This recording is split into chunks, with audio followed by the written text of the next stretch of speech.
بسم اللہ الرحمن الرحیم۔ وَإِذَا مَسَّكُمُ الضُّرُّ، اور جب پہنچ جائے تم کو تکلیف البحر، سمندر کے اندر کشتی ڈوبنے پر آ جائے اور سمندر کی موجیں آ جائے تو ذلّ گم ہو جاتے ہیں، بھول جاتے ہیں من وہ تدعون کہ تم پکارتے ہو ان کو الا ایاہ سوائے اللہ کے۔ ایک اللہ یاد رہتا ہے سمندر کے اندر، اور اللہ کے سوا جو تمہارے معبود ہیں، جو تمہارے الہہ شفعاء ہیں، وہ سب غائب ہو جاتے ہیں، تمہاری ذہنوں میں وہ نہیں رہتے، پھر تم صرف مخلصین لہ الدین ہو کر صرف اللہ کو پکارتے ہو۔ تو جب سمندر کے اندر وہ تمہیں کام نہیں آ سکتے مصیبت میں، تو خشکی کے اندر وہ تمہیں کدھر کام آئیں گے؟ فلما نجاکم الی البر، جب اللہ تعالیٰ تمہیں نجات دے دیتا ہے الی البر، خشکی کی طرف۔ نجات جو ہے یہ متضمن ہے ایصال کے معنی میں کو اوصلہ، تو معنی یہ ہوگا فلما نجاکم، اللہ پہنچا دیتا ہے تم کو الی البر، خشکی کی طرف، یعنی سمندر کے سے بچا کر خشکی کی طرف تمہیں لے آتا ہے۔ تم تو تم پھر اعراض کرتے ہو، وہی حالت ہوتی ہے جیسے پہلے تمہارے اندر شرک تھا، اب بھی وہی شرک ہے۔ واللہ کی نعمت جو سمندر کے اندر تمہیں اللہ نے اپنے عذاب سے بچایا وہ بھول گئے تم۔ وَكَانَ الْإِنسَانُ كَفُورًا، اور انسان تو ہے ہی ناشکرہ ہے، اللہ کی نعمتوں کی ناقدری کرتا رہتا ہے، اس کی عادت ہی ایسی ہے۔ گویا کہ سمندر کے اندر جو اللہ نے غرق سے بچایا وہ عظیم نعمت سے اس نے ناشکری اور ناقدری کی اور پھر شرک شروع کیا۔ أَفَأَمِنْتُمْ أَنْ يَخْسِفَ بِكُمْ جَانِبَ الْبَرِّ أَوْ يُرْسِلَ عَلَيْكُمْ حَاصِبًا ثُمَّ لَا تَجِدُوا لَكُمْ وَكِيلًا۔ اے انسان، کیا یہی وقت تھا کہ تو مطلب یہ کہ سمندر کے اندر تو بچ گیا اور اب دوبارہ سمندر میں تو نہیں آئے گا، یا کیا ایسے ہی تو خشکی کے اندر اگر کہیں تجھ پر عذاب آ جائے تو پھر کیا کرے گا؟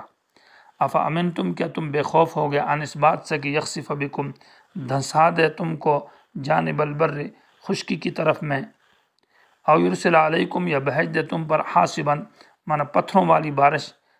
حاصب کا معنی ہے کہ پتھروں والا می، یعنی جو پتھر برسانے والی ہوا ہو اس کو حاصب کہتے ہیں۔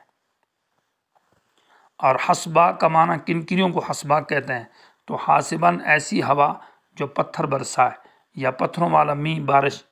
تو یرسل علیکم حاصباً، اللہ بھیجے تم پر حاصباً مانا تیز ہوا جس کے اندر پتھر برسیں۔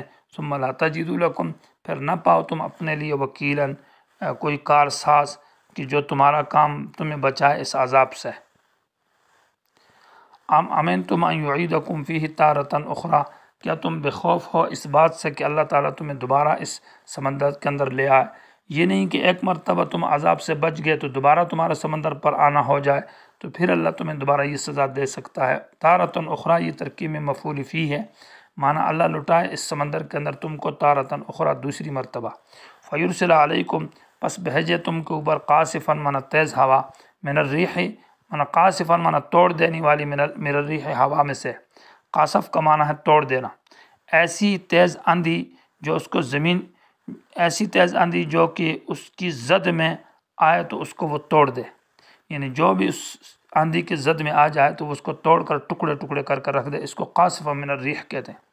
فیغرقکم، پس غرق کر دے تم کو اللہ، بما کفرتم، بسبب تمہارے کفر کے۔ ما مصدریہ ہے اور با سببیہ ہے، معنی یہ ہے کہ بکفرکم، بسبب تمہارے کفر کے۔ ثم لا تجدوا لکم علینا بہ تبیہ، پھر تم نہ پاؤ اپنے لیے ہمارے خلاف اس بارے میں تبیان، کوئی دعویٰ کرنے والا یا کوئی پیچھا کرنے والا۔ تبیان کا معنی ہے پوچھنے والا، اور تبیان کا معنی ہے بدلہ لینے والا، اور تبیان کا معنی مدعی، جو دعویٰ کرے اور وہ مطلب یہ ہے کہ ہم سے پوچھے۔ بھی معنی اس غرق کرنے کے بارے میں۔